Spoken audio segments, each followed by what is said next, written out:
No, I got to do the gavel, guys. Let's call to order our Seaman February 10th, 2025 regular school board meeting. We are missing two, obviously you can see that. So let's start with the Pledge of Allegiance. And I will have Brayden start us off. I pledge allegiance to the flag of the United States of America and to the republic for which it stands, one nation, under God, indivisible, with liberty and justice for all. Thank you, thank you.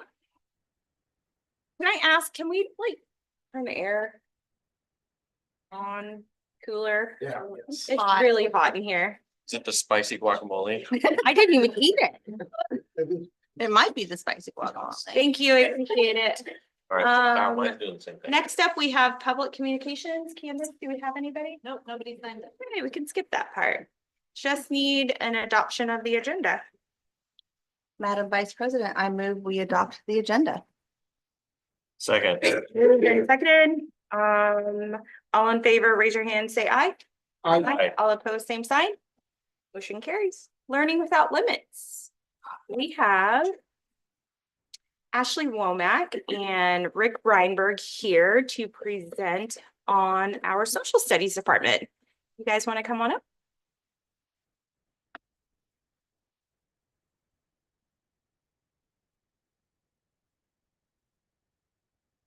Okay, well, we made a nice little presentation for you with pictures and everything to showboat about our department. We've done quite a few things since the start of the year. One of the very first things that we did this, I guess, last semester was we got kids registered to vote, and then we took kids to go and vote. There's some nice little pictures of our students being all democratic and whatnot. Perfect. And then about a month later, we took a couple of kids with our leadership who said, hey, this would be a great opportunity. We took a couple of our kids to Ruby Bridges when she came to Washburn, which was awesome. It was an amazing experience. I think we took 20 some students with us. I know that our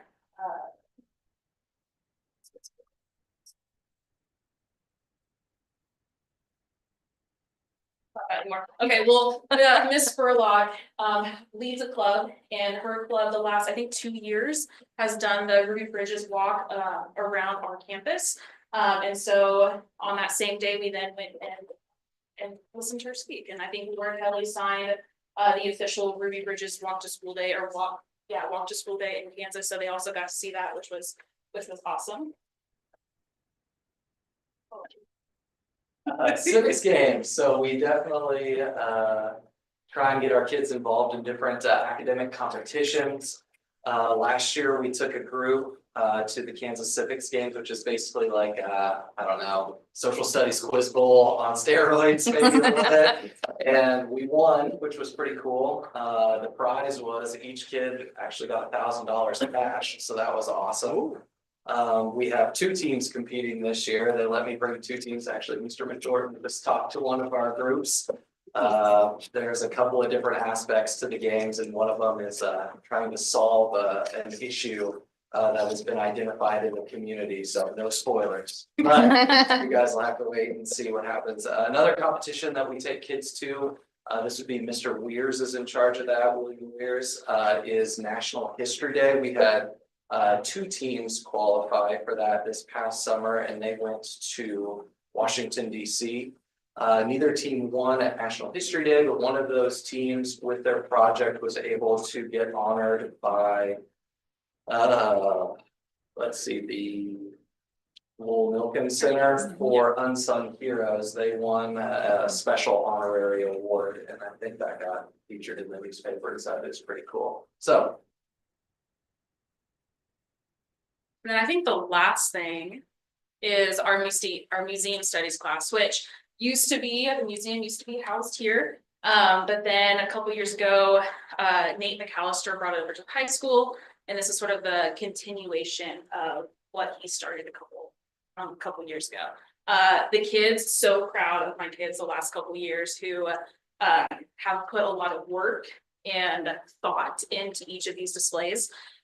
Trying to research, just like our school district, and learning like really interesting stuff. Like one of the things that always like wows them is that our school used to have a gymnastics team. Why don't we have a gymnastics team anymore? But that's one of like the things that comes up. But they love researching. One of the things that we do along with like exhibit creation, and I did add those are three of the pictures of what our exhibit space looks like right now. We have different exhibits that do get switched out throughout the semester and throughout the year, just depending on sort of what is in a sports session or like clubs and whatnot that they want to sort of do their own research on. We have decades displays in there. We have a wall of all of our previous, well, most of our previous musical and play posters. So that's kind of cool in there.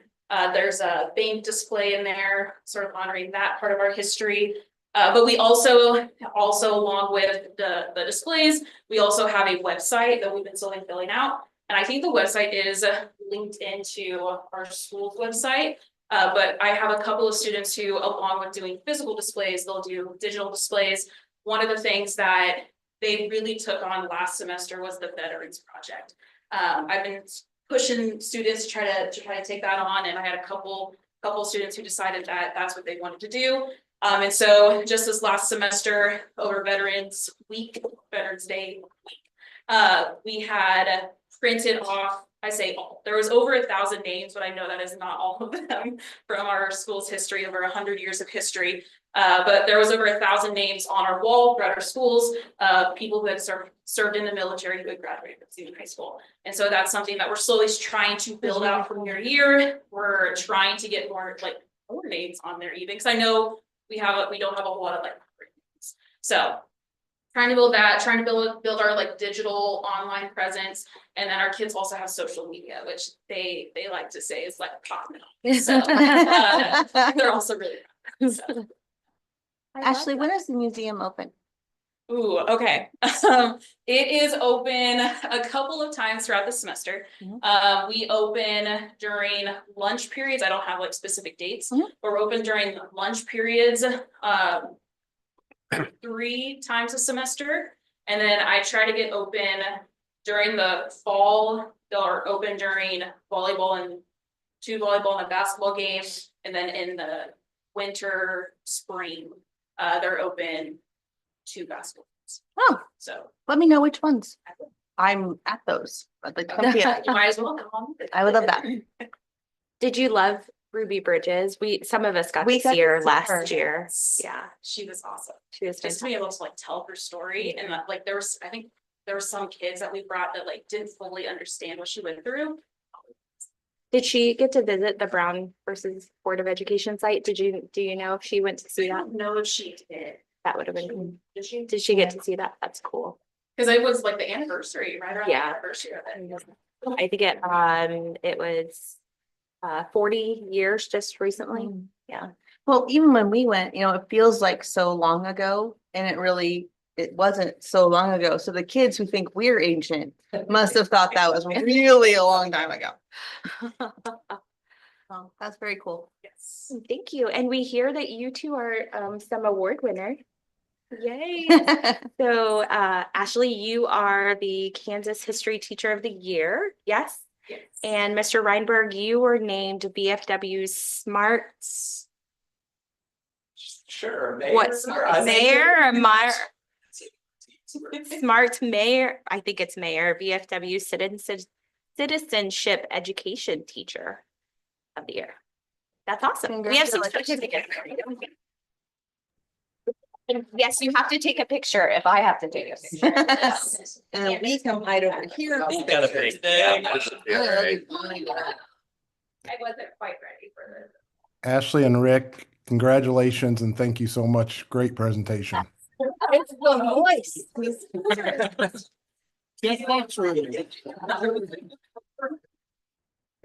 Thank you.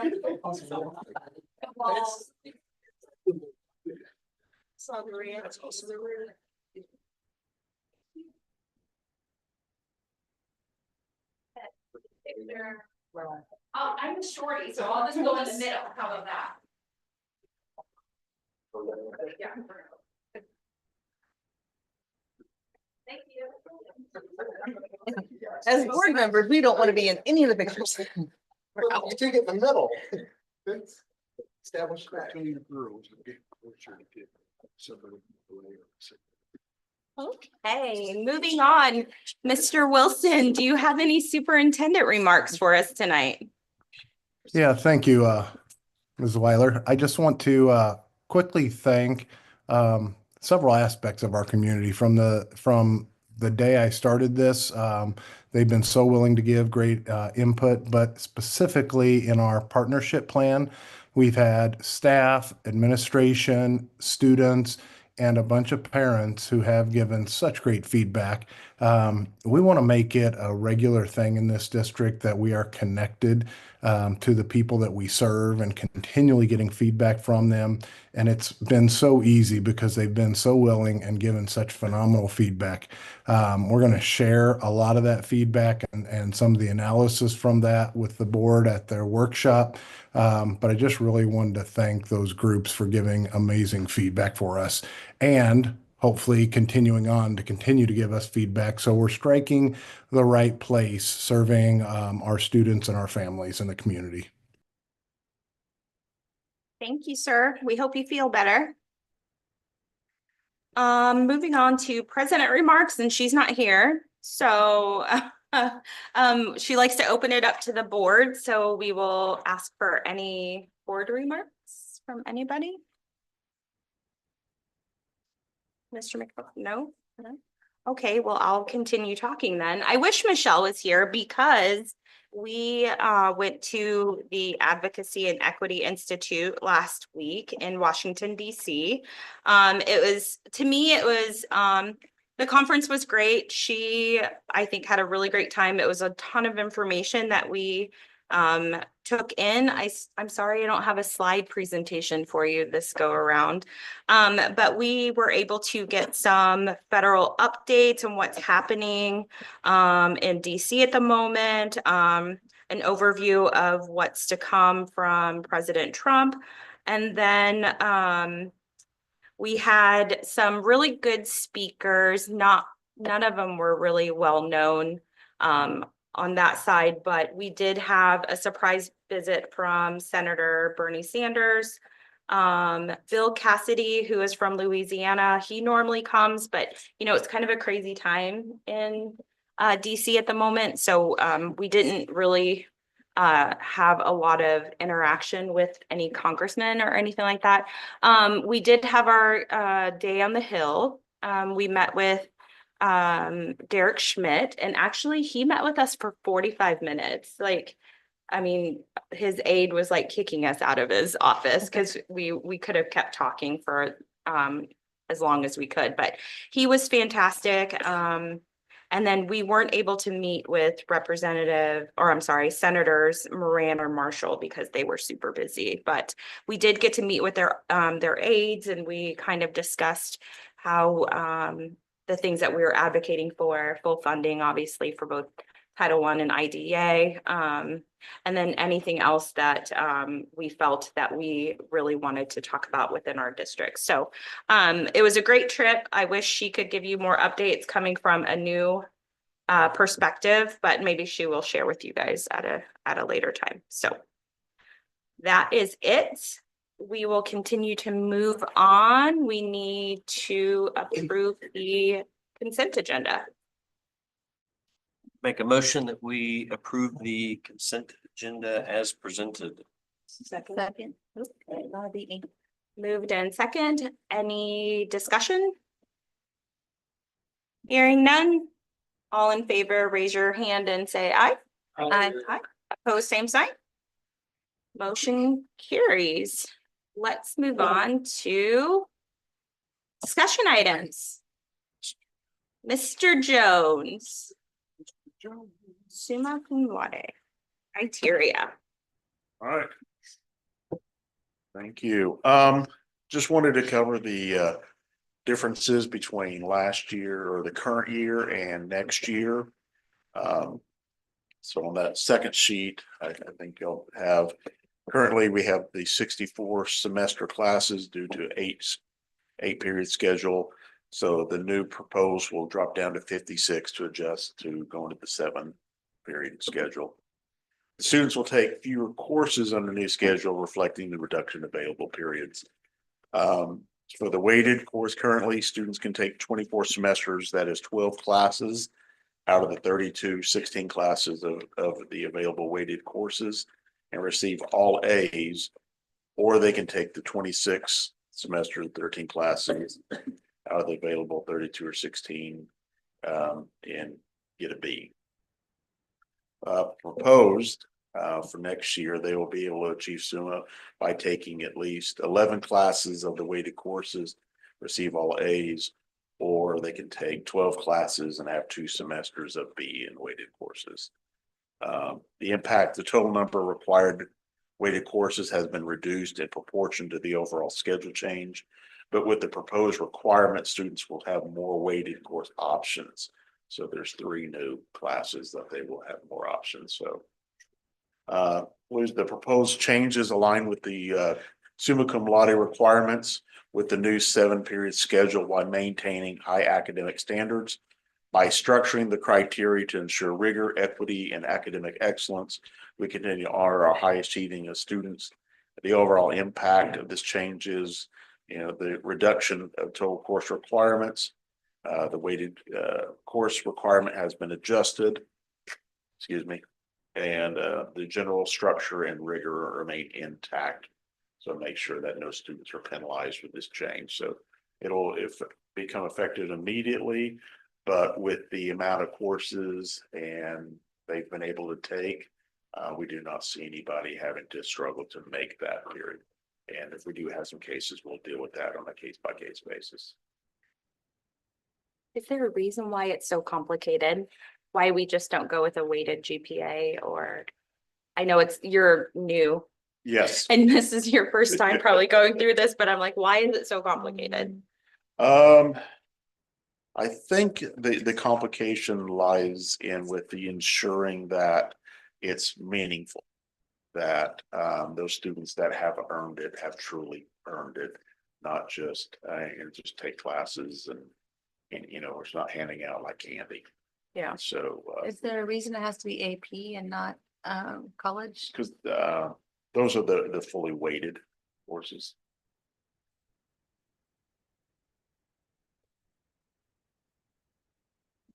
I haven't had a kid go through that, so I didn't know. So this is gonna tier in, or we got kids that are juniors now Yes. that have already maybe even taken enough to be Yes. cum laude next year because of or how's that gonna work? Is Yeah. it- Yeah, since they've had the opportunity to take so many classes prior, so even going into their senior year, even though there's one last class, most of them have taken almost all of these classes anyway. So like you said, just kind of doing a spot check through, looking at those seniors. We didn't see any that we felt like would have any trouble making it. But like I said, if we did come across that, then we would work with them. Transition. Make sure that nobody was penalized for the change. Any other questions for Mr. Jones? Thank you, sir. All right, thank you. Teaching and learning, Rod and Megan.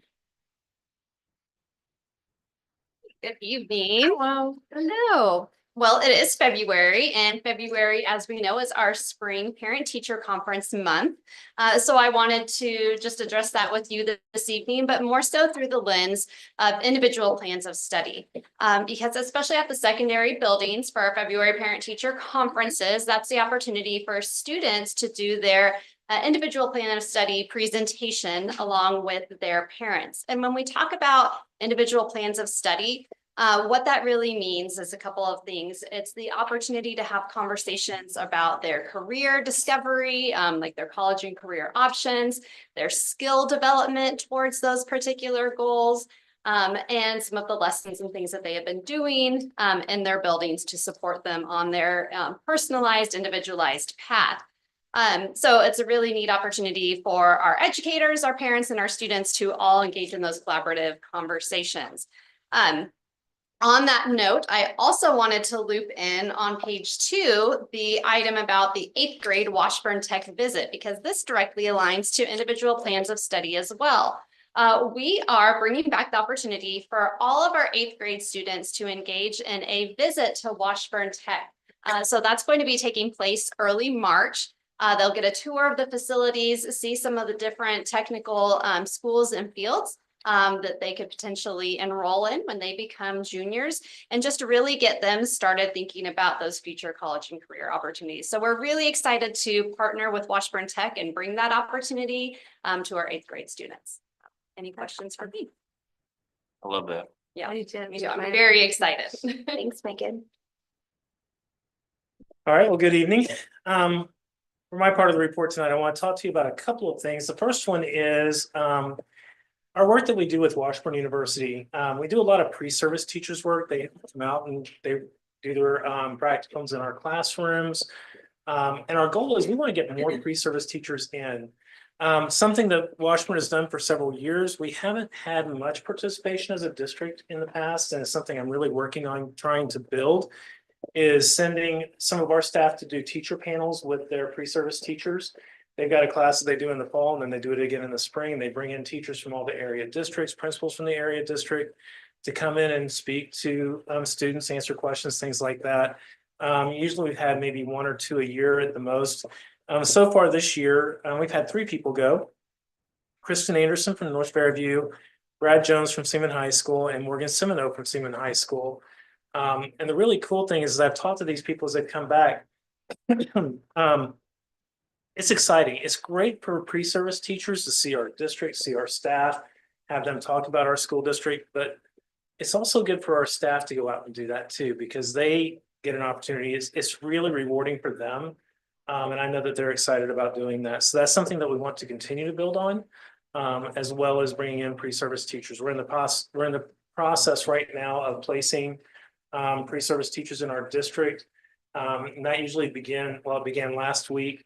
And so far, I think we placed 4, and I have about 5 more that I'm working on. So I'm super excited about that, getting them into our district and seeing what Seaman is all about. The second thing I want to talk to you about is our KISA process. School Improvement Day is coming. This is a big day for us, and we're super excited about it. Our district leadership team and our meeting process has been working kind of narrowing our focus. We talked about the 4 fundamentals. I've shared those with you before. And the structures in there. What we have to do is choose a fundamental that we want to focus on for next year, and the structure that we're going to approach that through. And so this last week, we met with our district leadership team, took them through the process, and we had guided questions for them to answer. And then they kind of began to narrow that in, and we have kind of really narrowed it down to a couple of areas that they think are really important, and that's going to be our next meeting, is we're going to even narrow that down a little bit more. Today we met with the elementary principals, and it was exciting to me to see that they're right in line with what the district leadership team says. So I'm super excited about that. I'm not going to tell you which fundamental and which structure yet, because we're not quite there yet. I know which way I think we're heading, which is really exciting to me, but I'm just really excited for the work that they're doing. They're doing a lot of really great work, and the conversations, we were in this room and the conversations were just incredible. It was very deep, and they really got into really talking about teaching and learning and excellence and what we want to become. So I was really excited about that. Any questions for me? All right. I was really hoping you were gonna talk about National CTE Month. I should. Yes, I should. those are some great numbers. Those are It's in some there. great numbers. Yes, those are some good numbers. I'm Yes, those are some excited about that. Okay, I figured you would highlight on it, but it's okay. All right. So, Ron, I Yes, have sir. a question. So it says up there 1 or 2 fundamentals. So I would hope structured literacy is one of those. yes, so I mean, I don't know where you're leaning, but that needs to be our number one focus. So there's a couple of things to know about this is all four of those fundamentals are important. And every school district, if we're gonna be a successful school district, we should be focusing on all four of them.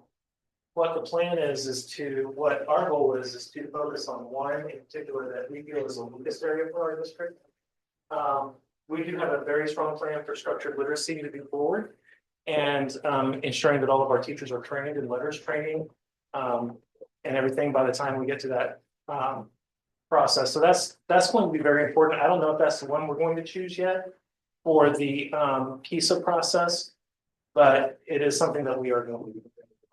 So I had a question too. What, maybe you or Megan, what percentage of our teachers have finished or enrolled in letters right now? Actually. She does have that data. What Yeah, is- I asked earlier and they said, ask Megan. Yeah, Megan has that data. Can I ask a first question, a Uh-huh. pre-question? Can you describe letters training for Can I us? describe what? Letters training for us? What it, You want to come up and. This is really something that Megan's really worked on really closely. well, Kyle So, knows all the fancy stuff. I'm gonna turn it over to Megan on that.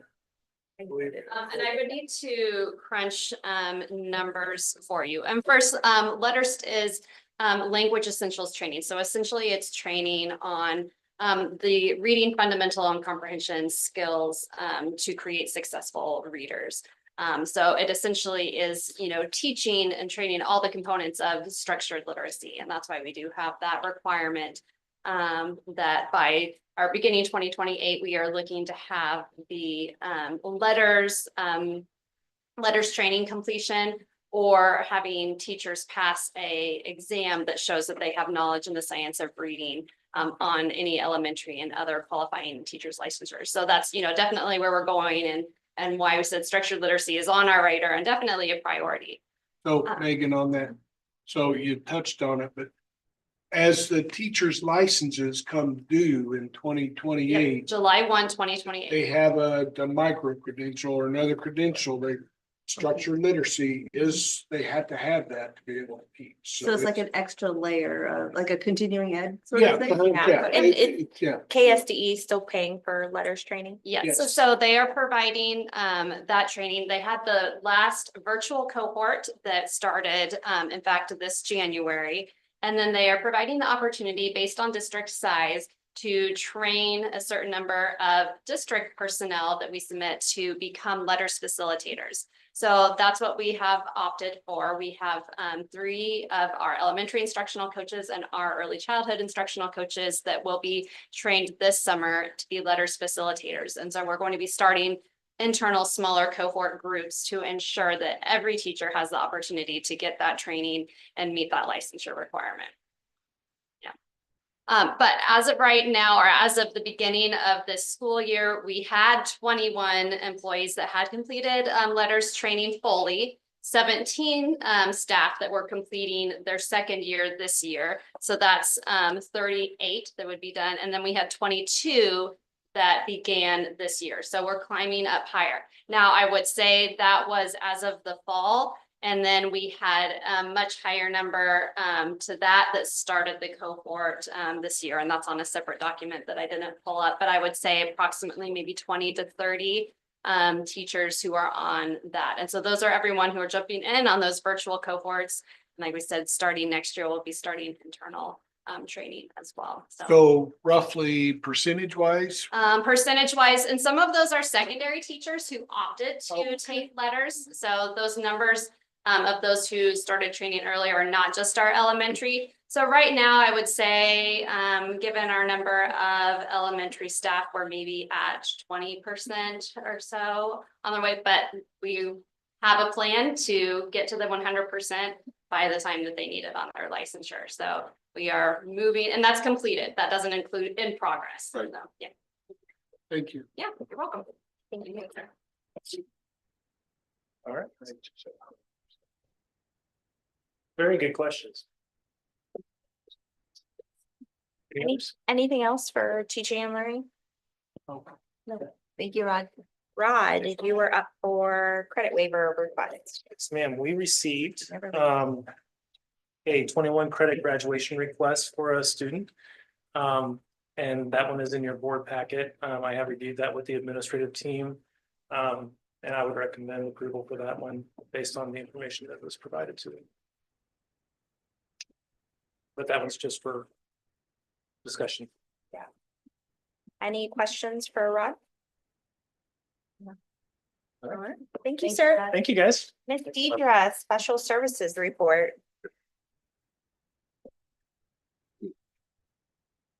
Morning, everyone. I'm going to talk about the last item on your agenda. So if you have your agenda on your computers, and then on the very last page, there's blue Exeter data. That's what I'm going to be talking about if you're on your computers. If not, Jeff has it up here.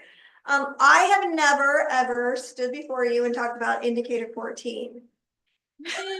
Candace told me that's a boring topic this morning, but it's not. It's so exciting to me. It is why we do what we do. It is post-school outcomes. So it's an exciting topic to me, and it's good information. It is absolutely what we do. We want our students to have success after high school. So that is indicator 14.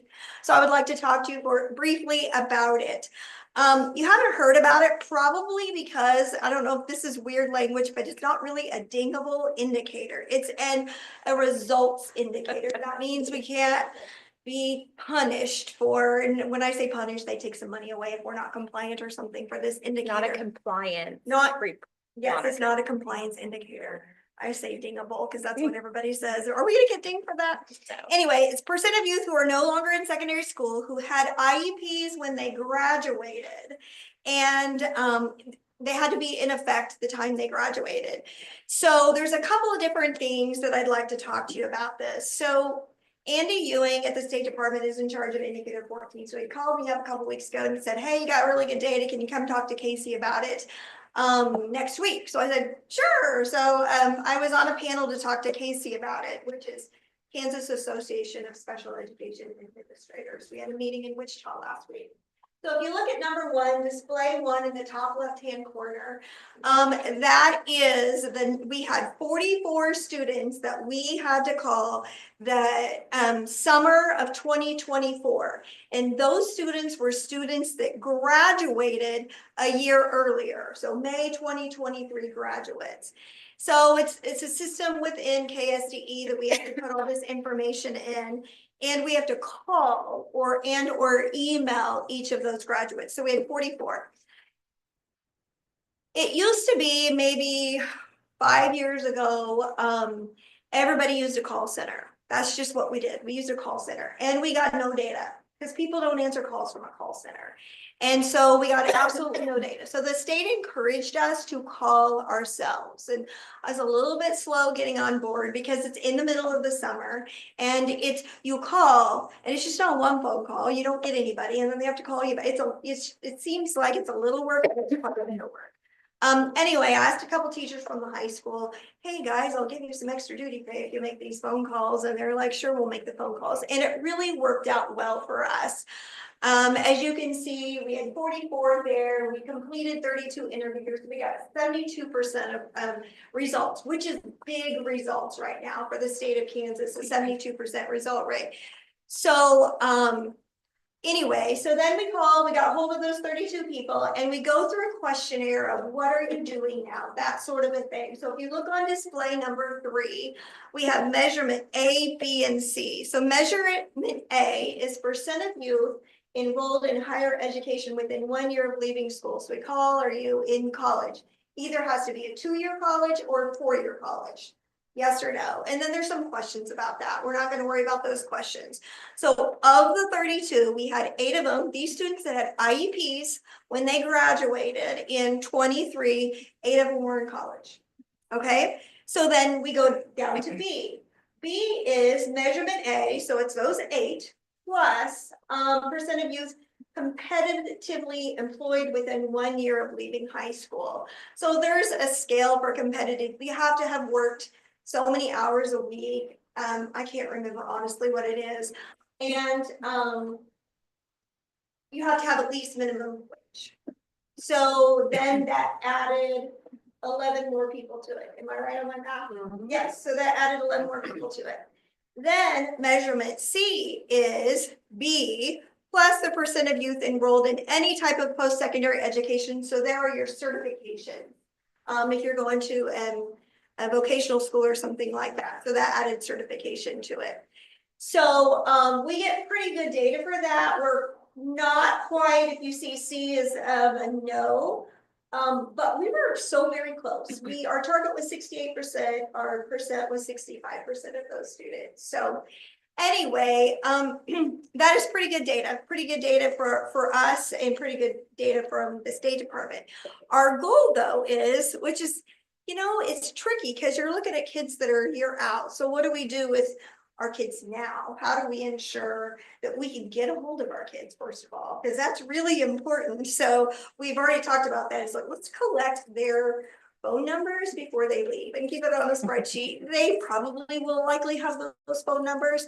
And we even thought about our two teachers, Cassie Cowan and Ann Tweedy, are the two that called, and they knew most of them, but most of them didn't know them. So wouldn't it be nice if we had their special education teachers call? They're most likely to answer and call back if it's somebody they know. So we're working on that as well as then over here, this information for indicator results is looking at that certification. We don't have as many in certification training after school that maybe we should work on that. We have pre-eds that we work with as well as voc rehab. And so that's something to keep in the back of our minds that we can be working on with our teachers as well. So anyway, we bring this up to the special education teachers just to make them aware, first of all, this is where our data is. They probably, and I know for 100%, they know those 44 kids.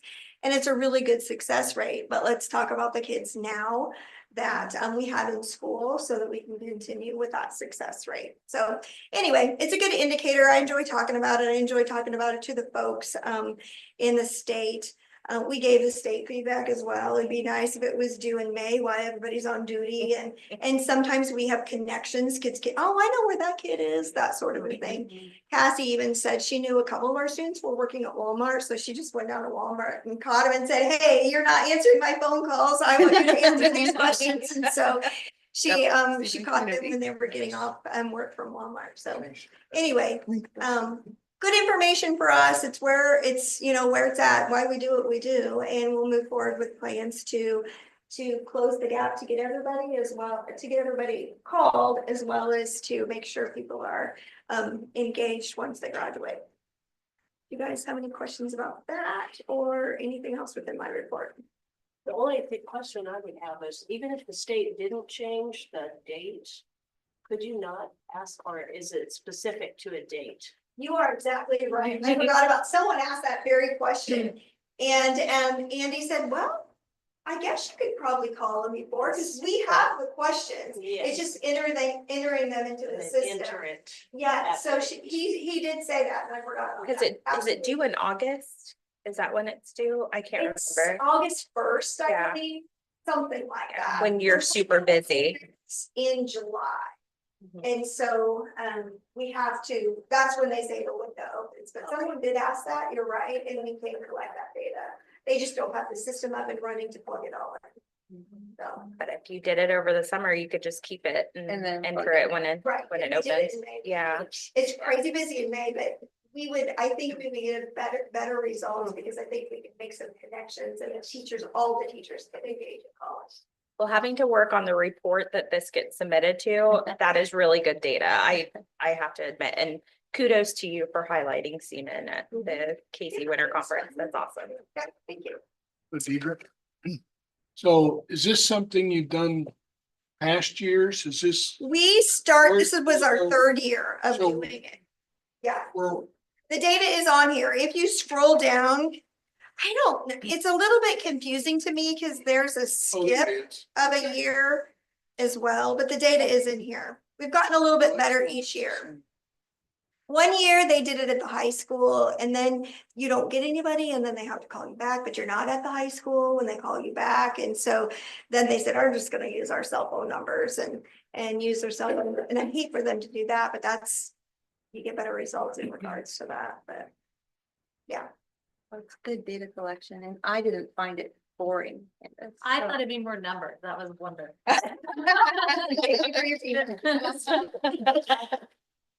Thanks, everyone. Good, Thank thank you.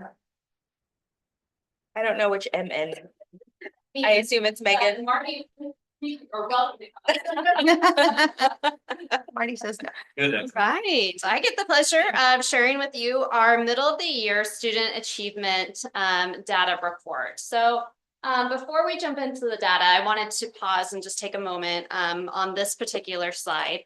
And Rod just did a great recap of our KISA action plan progress and where we're at. So just a reminder that a balanced assessment system is one of the fundamental structures for KISA. And it's something that, you know, we do within Seaman. And when you look at what a balanced assessment is, it basically means that there are multiple forms of assessment that you utilize in order to give you a full picture of what's going on with a student, a grade level, building, and your district. Okay, so you can see the different components of all the different types of assessments that are out there that we use in order to gather data. That said, as we look at our data this evening, the data that we are looking at is our universal screener data. So that's why I have the arrow just pointing there to that top one. So we're only looking at one assessment component of the overall, you know, story of what's going on. But all data is important, and you know, we're going to dive into this information this evening. When we talk about universal screeners, a screener is essentially assessing for risk, a potential at-risk, you know, student or situation that needs to be have an opportunity for intervention or an opportunity to get the information that is needed.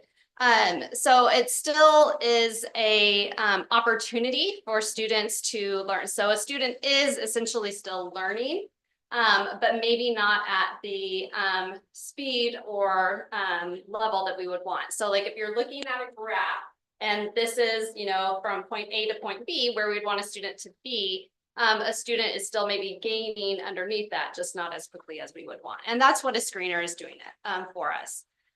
It is a predictor for future risk. Okay, so it's telling you that this student maybe by the end of the year is either on track or not on track to if they continue to learn at the current speed. So any questions about that so far? So going into the first slide, we start with milk at our pre-K, and actually all we are looking at right now is our fall data, and that's because milk is currently in their middle of the year screening. So we don't have all of our middle of the year data for you to look at. Milk uses the MyIGDs screener in order to gather their data, and you can see if you look along the bottom what some of these measurements are indicating. They are color coded to be that at-risk or some risk category. Again, these students that are still learning the content, but maybe at a slightly lower rate. And I should add that all of these screeners are nationally normed assessments, meaning that kind of rate of learning or growth has been nationally normed against students all across the country. And it's just kind of that average growth rate. So you can see that for pre-K. Jumping ahead, I want to explain what you're looking at for our next grade levels, and then we can just kind of open it up to see if you have any particular questions.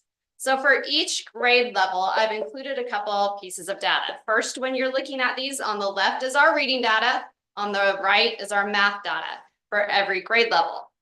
The top chart is showing you historical trends. So that's why you see all the color-coded years. And then by year, the number of students or percentage of students that scored above benchmark. So meaning they are having that accelerated growth, that accelerated predictor of success. Are students who are at benchmark.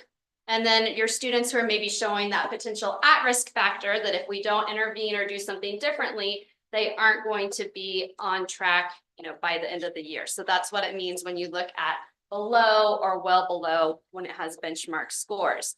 So that's the historical on the top. And then the bottom graph on each of these slides is this current year. So when you see BOI, that stands for beginning of the year, MOI is middle of the year, and that's the blue-red comparison. What you like to see with these charts as we move from beginning of the year to middle of the year is for the at and above to be shifting up and your below and well below to be shifting down. Now, if we don't see that, it's okay. It's just middle of the year. We still have a lot of instruction, a lot of standards and skills to be covering. So you often see those continue to trend as we move to the end of the year. This is just one little measurement data point in time. So I've included that data for kindergarten through 6th grade, which is for our Acadience assessment. So that's our benchmark assessment. And then as we move into 7th and 8th grade, a couple of slides in, you're going to see a slight shift in the graphs. And that's because starting at 7th grade and through high school, that's where we give our Fast Bridge assessment as the benchmark assessment. And when we look at that data, they group the at and above together into one chart. So that's why you kind of see 3 data sets instead of the 4 that we see with K6. So at and above are together, and same thing as before. We have historical reading and math, how that's shifted over the past several years, and then this year's shifts in the bottom graphs. The secondary data continues through 10th grade. 10th grade is the last grade that we do benchmark assessments for both reading and math, as that is also the last grade that we do for state assessments in reading and math as well. So I did want to include some data as we look at juniors and seniors, and Rod and I have had some conversations with the secondary administrative team. How do we continue to measure academic achievement beyond these grades where we're getting benchmarks and assessments? And they said, well, we're really looking at students to be on track for graduation, and that means that they are passing their classes. So we have some passing courses data that I've included in there just as a touch point for you to see our student success for 11th, if we scroll down, for juniors and seniors, as well as all the way down through 7th grade. And so the percentages that you see there are the number of students last semester who passed their classes. And that's just identified by any students that had all D's and above. So for example, if you look at your seniors, that tells us that 15% of seniors would have had at least one F. But 85% had no Fs and passed all their courses. So that is a quick overview of all of our data. I know that that's me explaining it to you and not going into each particular grade. So do you have any questions for me as you've looked at the data? One quick question just on the secondary passing courses data, middle of the year data, or is it end of semester data? So end of semester. So it's first semester. Once all the grades were due here in January, going in to see what those percentages were. So we'll do that again here for second semester and do those trends. Thank you. Any other questions for Megan? For the state, 10th grade is very difficult to on state assessment. So there is some discussion out there actually to look at maybe assessments that are more meaningful to kids and that actually they use and can even take multiple times, such as ACT for college track kids, ASVAB for military kids, and work keys for kids that are going either into trades or into the workforce. So they're looking at potentially, and it's just in discussion right now, changing the state assessment at the high school level to maybe a more meaningful assessment for the kids. Thank you, Mr. Wilson. All right, thanks. Thank you, Megan. Facilities update for Bradley.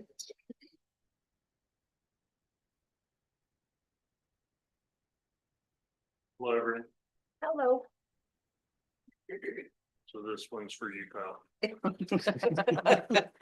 Poor Kyle. They finished up here a couple weeks ago. They actually just moved the machinery this week. The field house in Logan is completely gone and ready to roll for Mrs. Jones for next year. We've already been talking about what she would like in that area. So we're working on that.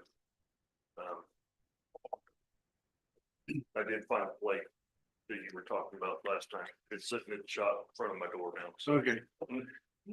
You know, it's amazing how small that piece of dirt looks, I think. Yeah, I know. It was- Compared, you know, yeah, So, yes. anyways. But I will say that, after that last snow, we got a 7 foot deep of goes down pretty deep by itself, by the guys put a snow fence around the outside of it. Oh, just. They didn't have to use anything, they just pushed it in by hand, so that tells you how soft it was underneath there, so. Next one is pretty much the month of January. We were removing snow, and I'm hoping that the next week, in a week and a half, we're not doing the same thing, but. Aaron went around, and got some pictures. WI's on the top, and then Kendall at the high school. He was grumbling on that one. We ended up having some people go over and help get rid of that snow in front of the door, so.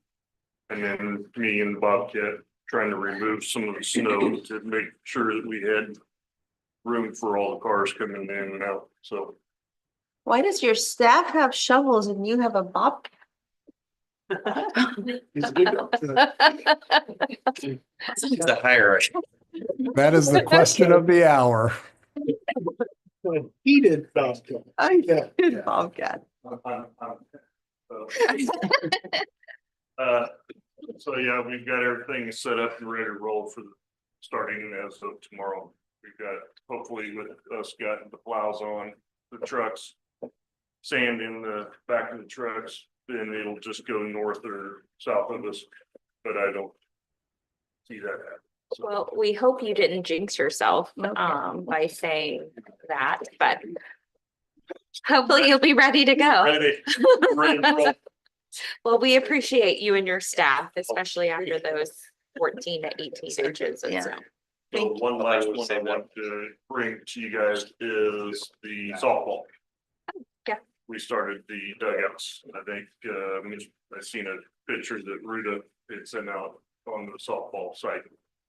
They came in last week, leveled dugouts, and we'll get ready to roll and start putting back up. So just wanted to let you guys know that. Fantastic. Thank you, Lance. Anything else for him? I'm gonna say no. I saw. Policy updates. I think Candace will sub in for Mr. Wilson tonight. I will, and there's a lot. So I'm gonna use the least amount of words possible. To go through it. Mr. Wilson, wherever you are, if you wanna chime in as you see fit. I do not, and nobody wants me to, so you will do a wonderful job. Stay quiet. Okay. So, BDA just has some grammatical edits for clarification. So we'll skip past that. CC, we actually already have an organizational chart embedded in our policy. So all this is doing is putting our practice into writing by adding our organizational chart to CC. CD, CG, and CGI are combining all into one. CNA, the additions are to align with our complaint policy that we'll go over briefly later. DE, language is added to reference policy KN and DFAC. DFAC and all of the accompanying forms, those are policy and forms that were amended to align with current law. DFH, this is a new one and it's general guidelines for fundraisers. And GAE has been edited for clarity. ICA added the Protection for Pupil Rights Amendment and the Student Data Privacy Act. IDACA clarifies the responsibilities of providing free, appropriate public education, and that's in accordance with state and federal law. JGFGAA reflects the change in state law to stop supply of epinephrine and albuterol. JGFGBA adds clarification on self-administration of medicine. JK, that is a policy where we added our own fundraising policy, but we are recommending that we strike that and go with the new DFH that we talked about a little earlier, just because it's easier to follow. Clearer. KK. This is adding the superintendent authority for disposal of items under $2,000. You actually previously approved that. And we updated that policy a couple times, and then one of the times we forgot to add it back in. So that was my miss. And KN, those are revisions on formal complaint timelines. So if you have any questions, you feel free to save those for next month, or I could try to answer them. Yeah, we'll give you guys some time to read them. Probably one of the bigger ones is looking at JK, what was added sometime back, but we really haven't been following that. And really the DFH that we're going to substitute for it, which I think is closer to what Lisa has our schools doing anyway with fundraising. So I think it's a good change overall. That's one of the bigger content ones. And then obviously the KN is connected to a lot of the others with complaints. Thank you, Brad. Any other questions? We will bring it back next month. There's a lot there. Good job, Candace. It looks like it's still you though. Still me. Going on to program evaluation for communication. So this is your second program evaluation. You saw Rodney's last month, and you can see the template is kind of the same. We're going to use this template for all of our program evaluations just to make it easier to go through for our directors to put together and for you to review as well. So the purpose of communications in our district is to provide clear, consistent, and effective communication that supports the mission and the strategic plan. Our scope of services include internal and external communication. So that is basically the people on the inside of the building and the people on the outside of the buildings having the information that they need. Crisis communications for unexpected events, public relations, and branding. So kind of like our image and what people feel and think of when they see our Viking and our logo. Media relations, helping our local media cover their news. Community family engagement, keeping everybody feeling connected, staying connected. General outreach, that can include business partners, recruiting, things like that.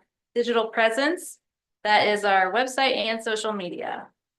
So our key audiences are stakeholder groups, our staff, parents and guardians, students, businesses, community members, potential families and staff, and also alumni. We added alumni as one of our stakeholders because we have spent so much time and effort in connecting with those folks, and we want to continue to hold that connection because we think that can be a mutually beneficial relationship that we keep with them, especially because so many of them come back as employees. So, and the program goals are broken down into 3 categories. There's stakeholder engagement, and that's where we showcase student success and staff excellence, and this builds positive and unified district identity.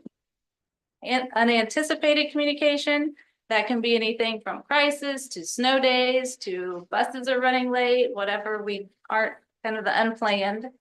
And we try to deliver that in a timely, accurate, and clear so that we can strengthen that trust and confidence and be a reliable source of information.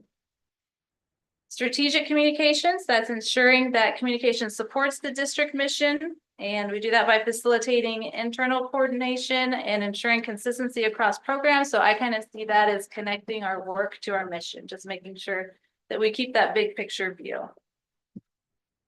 And then measurables, we got these measurables from the surveys that went out.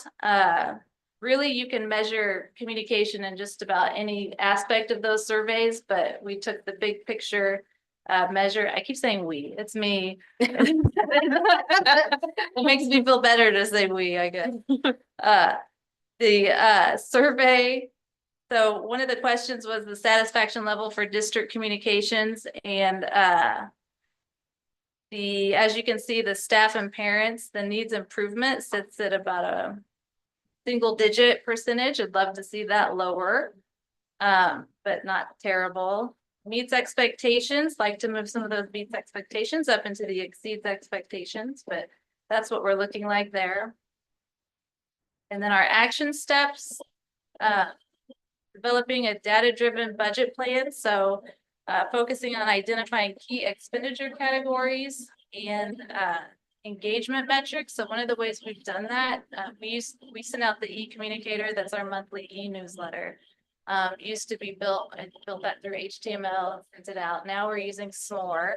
So every time that goes out, I can see that on average, it gets about 3,500 opens, and people are spending between 6 to 10 minutes in it. So that makes me understand that they're engaging with the content that's going out. So we're just trying to find more ways to measure that kind of stuff.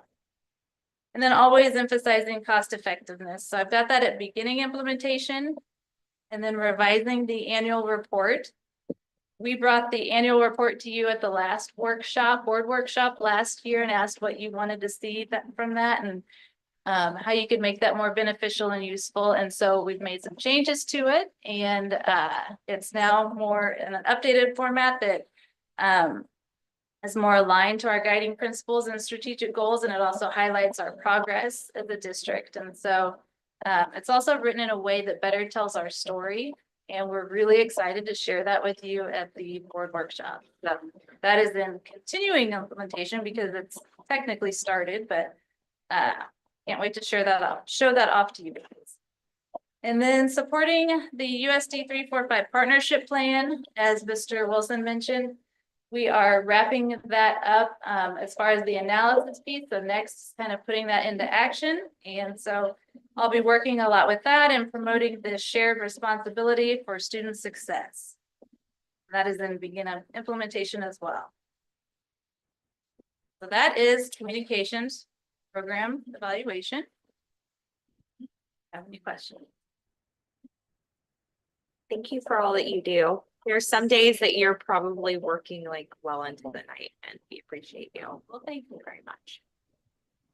Yeah, I think the point I want to point out on this, that I don't see a lot of other districts giving the stress to, is under the strategic communication, where we're starting to tie everything back to the strategic plan that you guys built based on our community's input, and really making sure we drive our improvement in our districts for our kids through that improvement plan and through the strategic plan. And obviously at this point, the plan is developed, but if it just sits there and doesn't get constant communication, it just dies on a shelf. And I think that's one place that we'll say the communication department, Candace, is doing an excellent job on the we.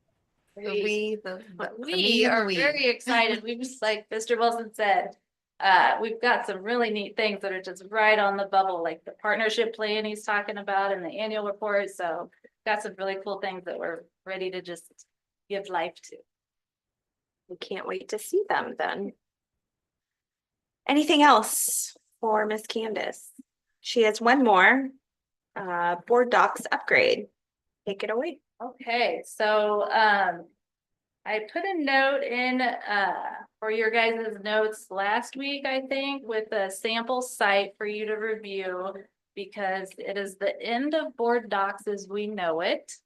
And Diligent Communities has purchased board docs, and so they are rolling out upgrades for their customers who want to stay on, dependent upon their renewal date. Our renewal date is March 1st, so we are up.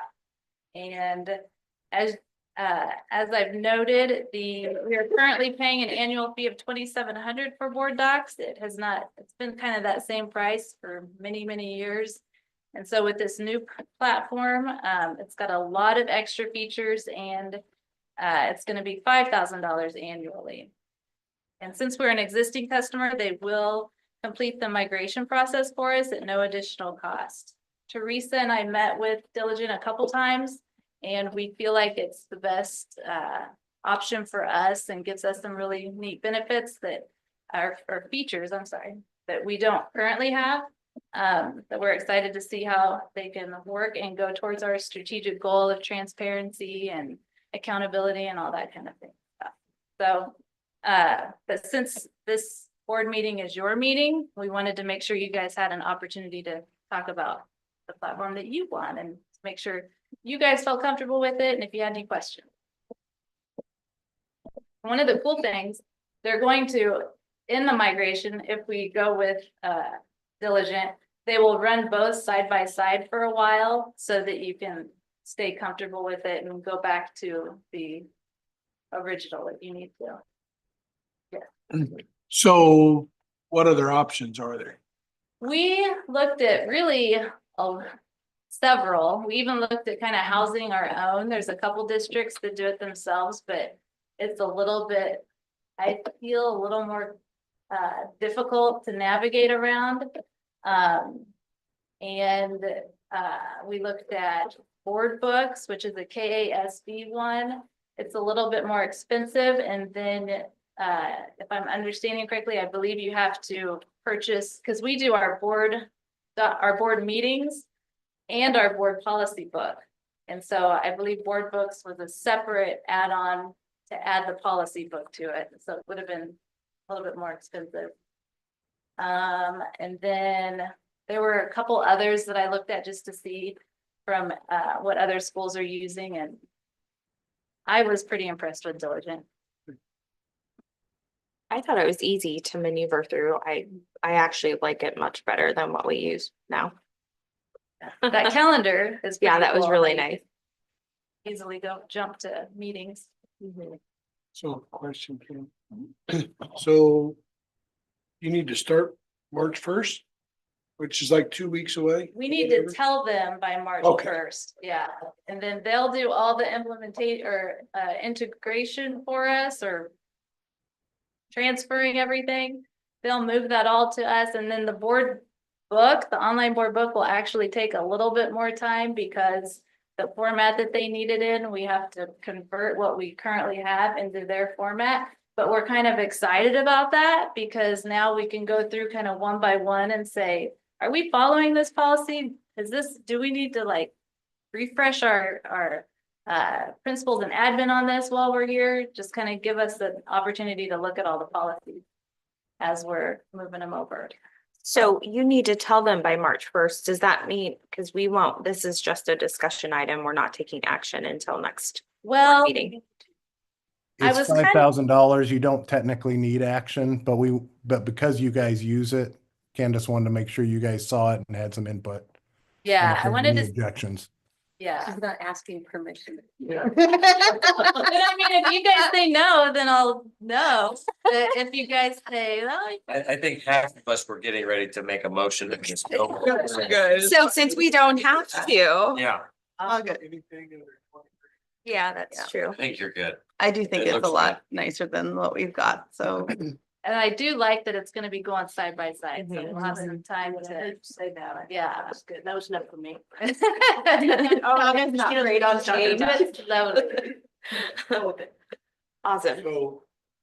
Advice, do we need to do anything? No. Nope, she can just Off she do goes. her She's thing. gonna do what she wants to. Yeah.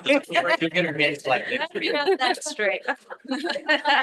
Thank you, Candace. Yeah. We thank you appreciate guys. you very much and thank you for standing in for Mr. Wilson.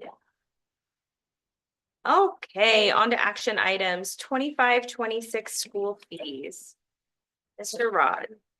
Okay, so last month we brought to you our proposed school fees for the 25-26 school year. There are no changes that we're recommending at this point in time. Looking at the other Shawnee County school districts, we're really in line with where we think we need to be, plus looking at our programs. This is meeting our needs currently as where we're at. I believe the last time we had any increases was the 22-23 school year. So any questions for me? I move we accept the fee schedule as presented. Second. 25-26. It has been moved and a second. Any discussion? Hearing none. All in favor, please raise your hand and say aye. Aye. All opposed, same sign. Motion carries. Rod, you're still up. Early graduation request. So we had 3 early graduation requests that we brought to you last month. So I'll open the floor for any questions that you might have regarding those requests.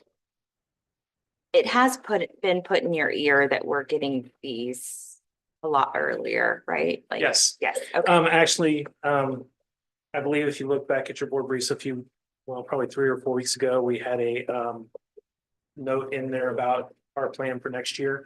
And the goal was to get them prior to September. And get that information a little bit sooner.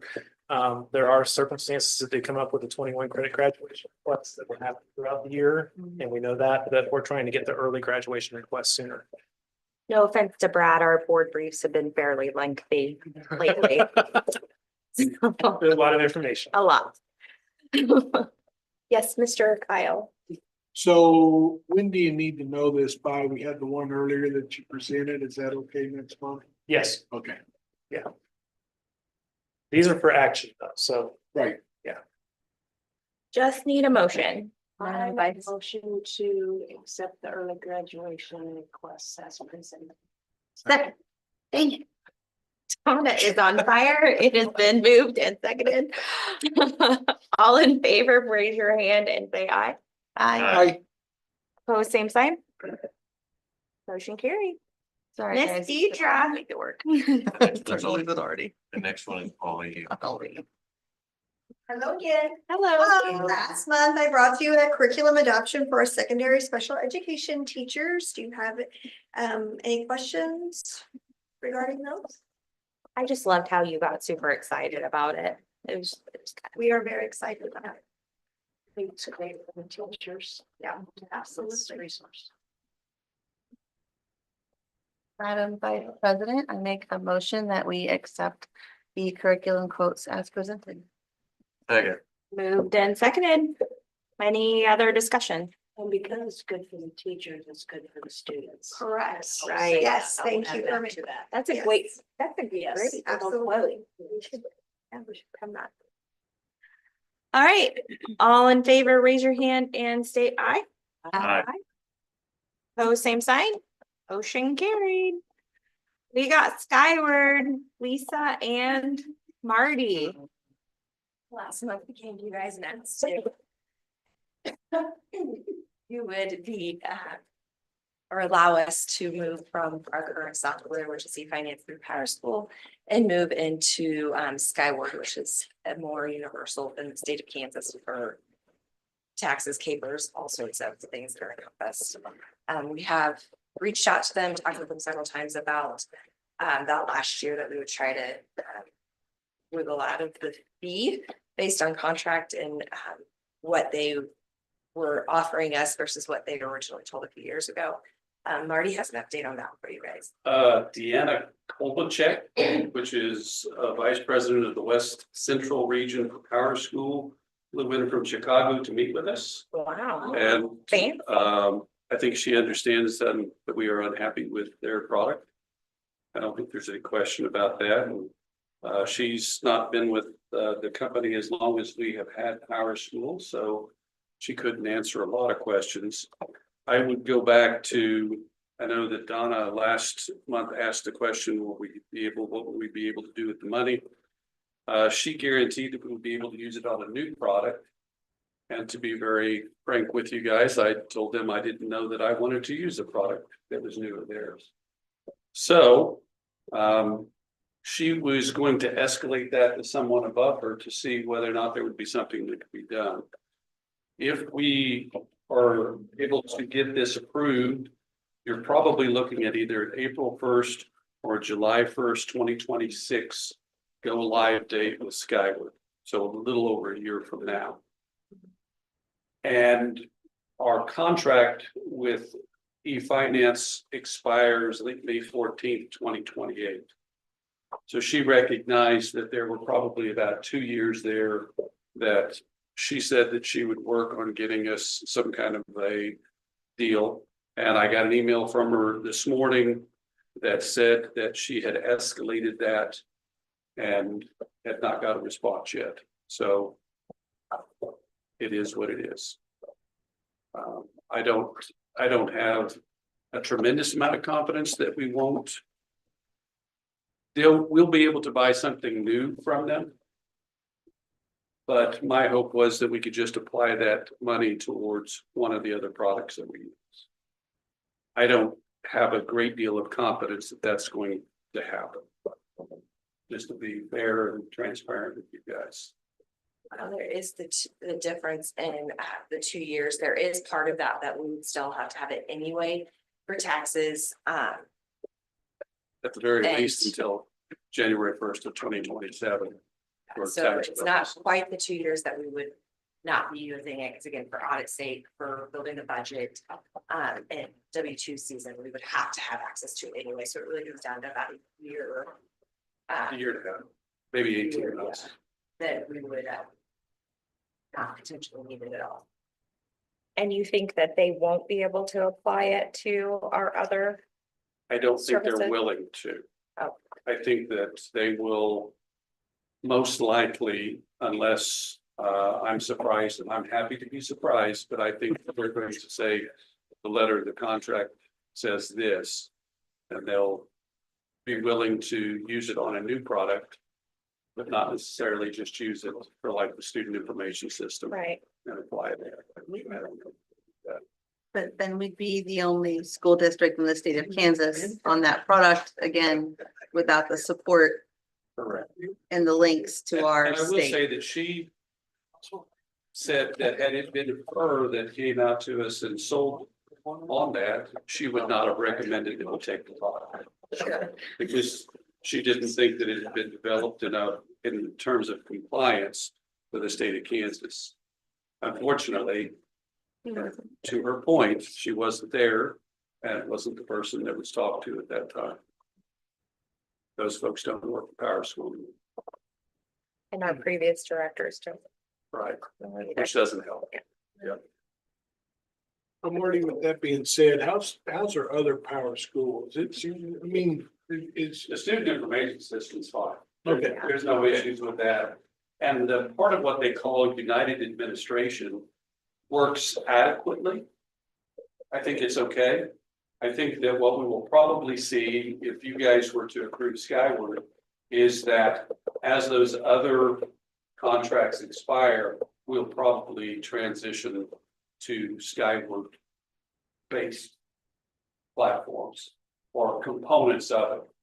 We may not do that initially, but as we have, for instance, applicant tracking, we have that. Once that expires, we will probably migrate to the Skyward part of that. That will do it. And so does Skyward also have like Deidre's special education? No.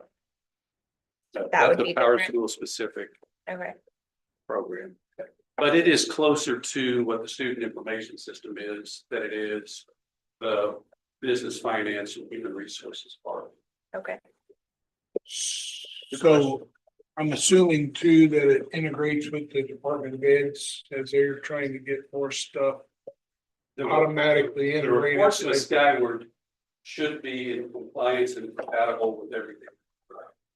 It helps that they have 150 school districts in the state of Kansas that are using it. So they've been able to, the problem with Power School and e-finance, other than the obvious, is that because we were the only ones using it, they weren't willing to commit the dollars needed for them to do the adaptations and all the programming work behind the scenes to make it be able to be compliant.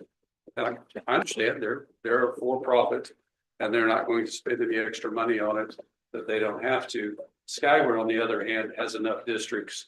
They have committed those dollars and been able to do that. And Skyward's its own company, to where Power School, the actual e-finance was a company owned by somebody else that they purchased. Right.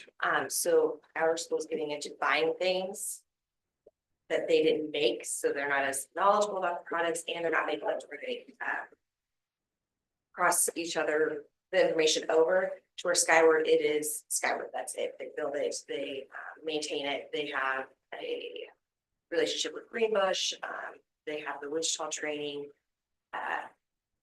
They're just more adaptable for everything here because they spend the time. And Lisa, it's my understanding that we're going in on, there's like a legacy Skyward and then there's a new Skyward, and we're going in on that newer product, which they are making everyone transition to. That is correct? They said, we said it on our presentation that they only do that sort of thing every 15 years, I want to think they said, to where Power School's every 3 years, and we pay $10,000 every 3 years to do it. So there's a lot of moving pieces with Power School versus the other. So if we have, I want to be sure I understand this. If we approve the Skyward tonight, when does it actually, when will our contract actually begin? The contract would probably begin in the next month. Okay. But And there's a transition period. right, because what they're gonna do is the implementation. It's like till 2027. Right, it would cover us until then easily. With overlap. Right. Between the two. And they would just renew once we get to the end of that at a reduced rate from what you're seeing tonight. What you're seeing tonight is the cost for implementation and probably a year or prorated amount of annual cost. Another good question. You guys are good tonight. We're on it. You're on it. And so I guess I'll have to ask the money question then. What, does this come out of capital outlay? Lisa's wallet. I'm sorry, Lisa. Lisa's. Well, let's talk. Yes, the training portion can't come out broadly with the software, so. Okay. And does the quote include a seat at the Wichita conference? For this year, yes, we would have 2. Okay. Is that Casbo? Are you talking about? So Casbo? they have their own. They have their own? 2 Oh, 3-day conference that I would be able to go to and meet with other people in my role, payroll, even HR. And that's part of what we're paying for, or And for this year, we get that 2 seats paid for. And then moving forward, we pay based on kind of as we would pay your $100 to go to the 3 days or whatever. as needed kind of. I've been to that conference. If I remember right, it's not terribly expensive though. Right, yeah. I just think with the resources that you would have with other finance directors, with so many schools having it, this makes sense to move to simplify your life, Lisa.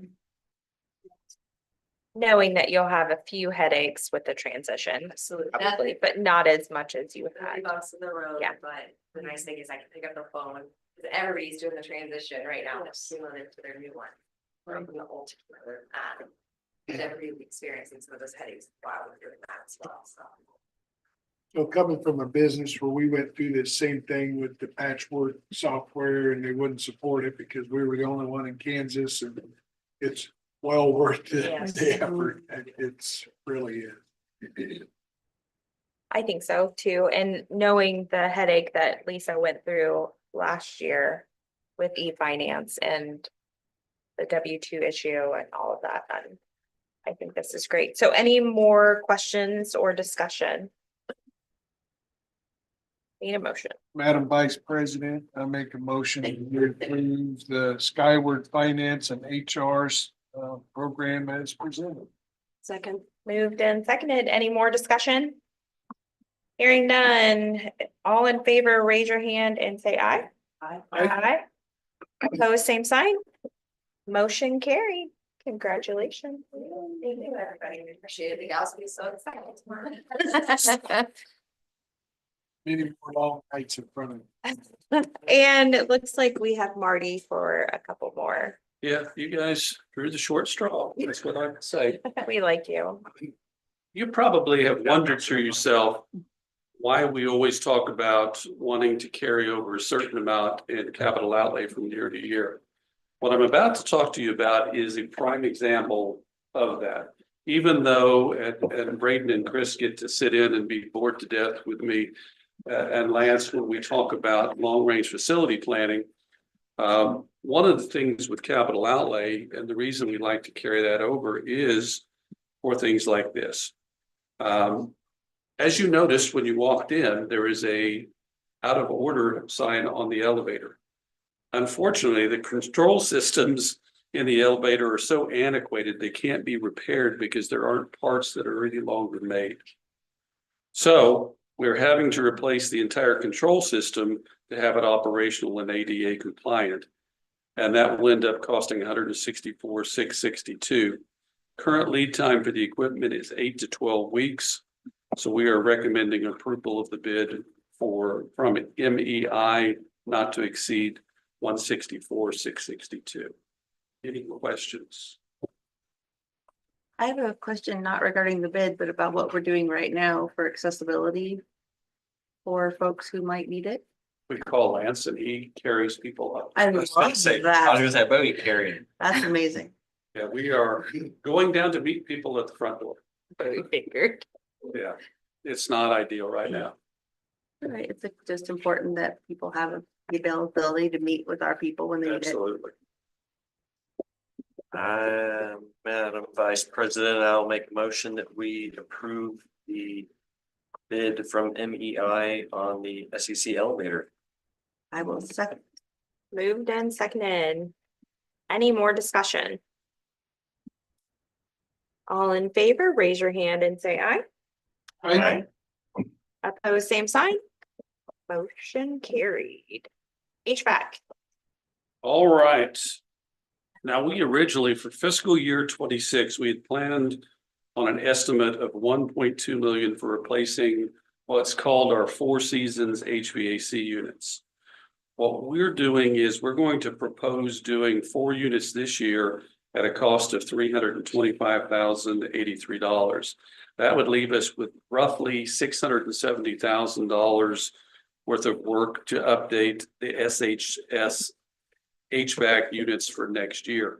With Nathan's help and Lance's help, we have been able to determine that we can do this, and essentially we'll be able to save a little over $204,000 overall by doing it this way, as opposed to if we waited a year.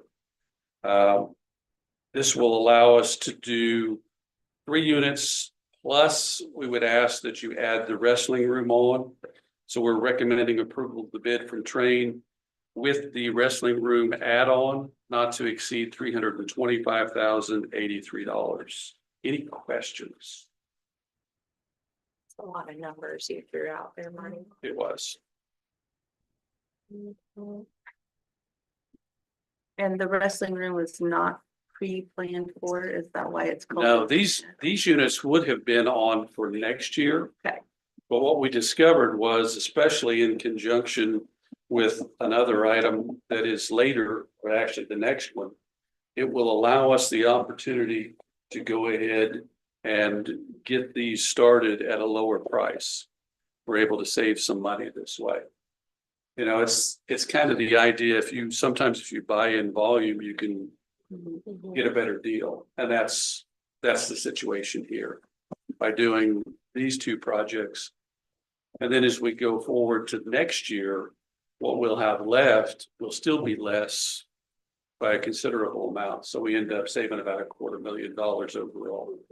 I guess my question is, when we say wrestling add-on, it just means that it was still planned to be done. We're not adding it to the original scope. Correct. It just We're just would have adding it to this year. Right. Yes. Okay.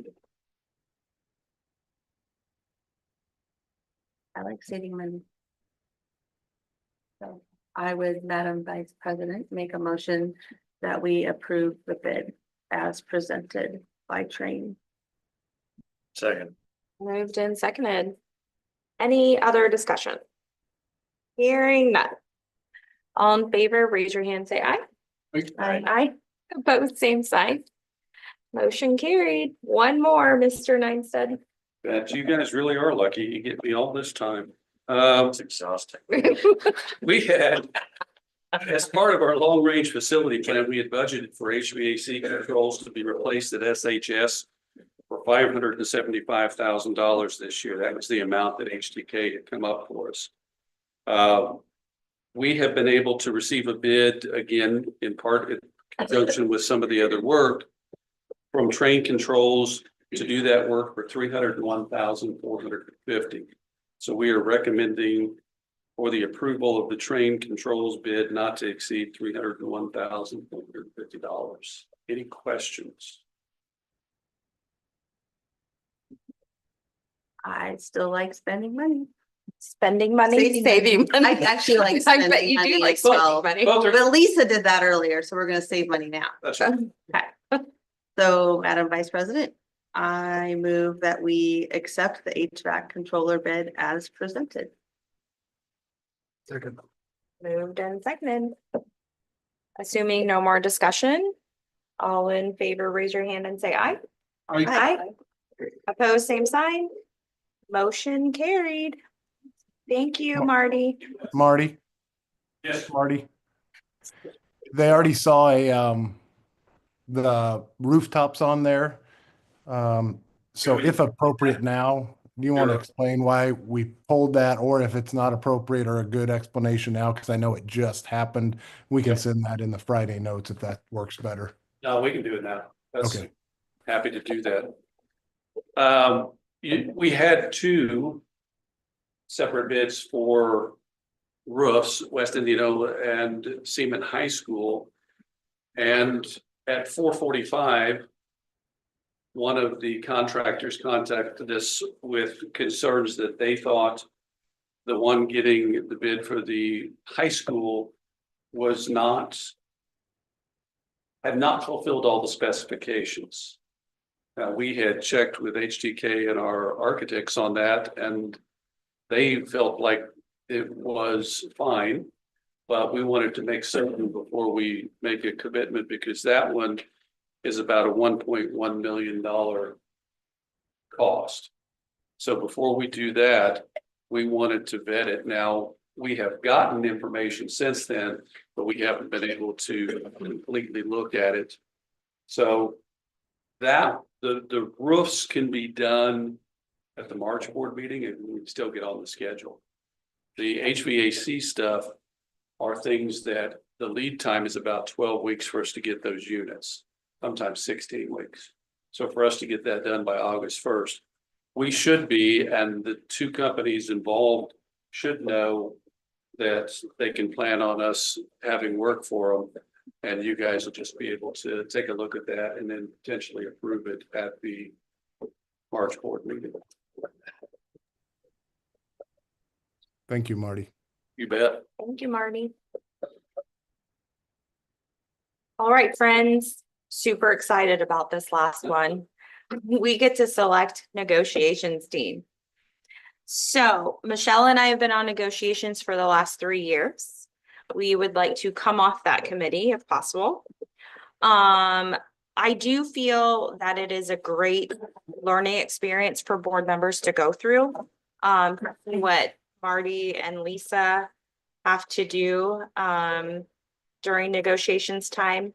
It isn't a lot of time. It's really like an hour or two, depending on if we can agree or not, but it can go into the summer a little bit, like June. But they're great about working around our schedules as well. If we can't be there on a certain time, then we kind of work around it. So do we have any other volunteers to allow Michelle and I some reprieve from this committee?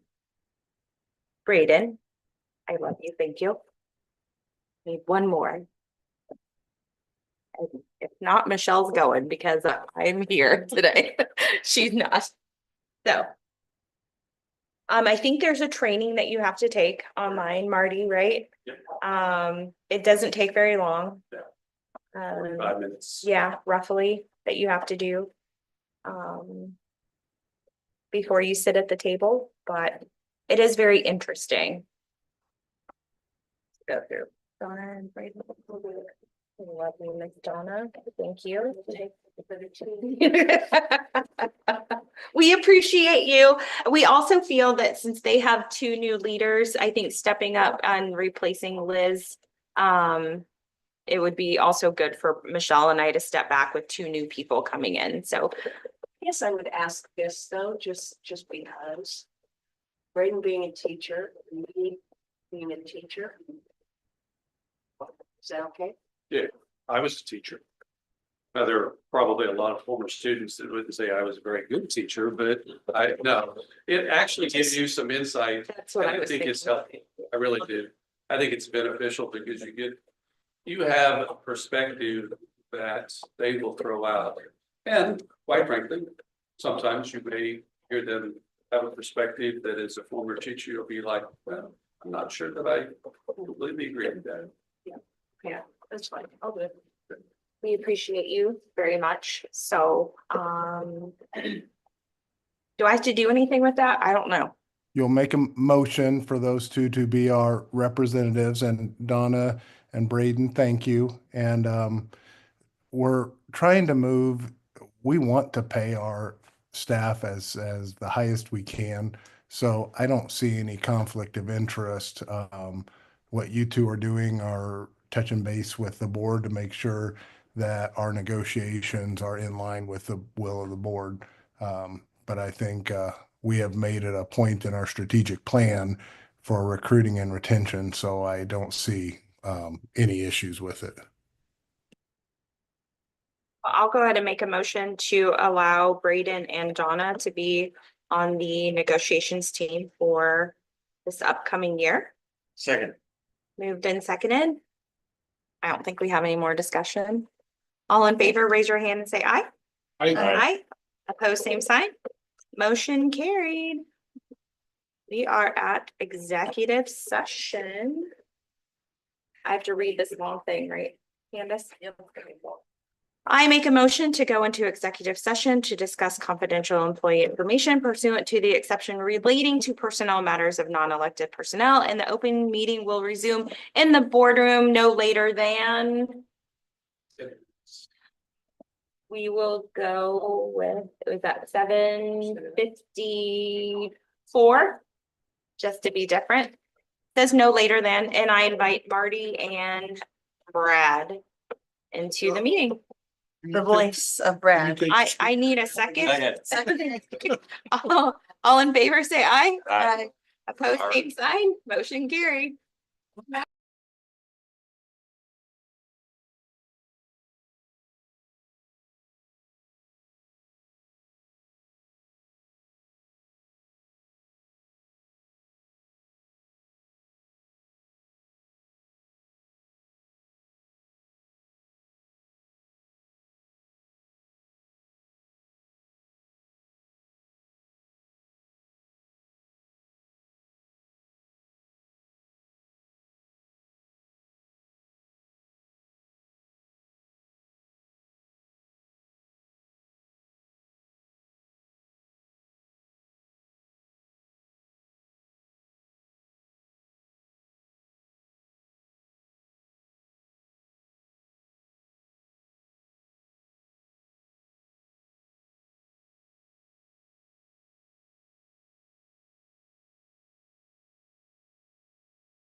Motion to go into executive session to discuss negotiations pursuant to employer-employee negotiations under coma, and the open meeting will resume in the boardroom no later than 7:55. Moved and seconded. All in favor, say aye. Opposed, same sign. Motion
Before we go, Candace, we need to set up a date for student appeal hearing. Okay.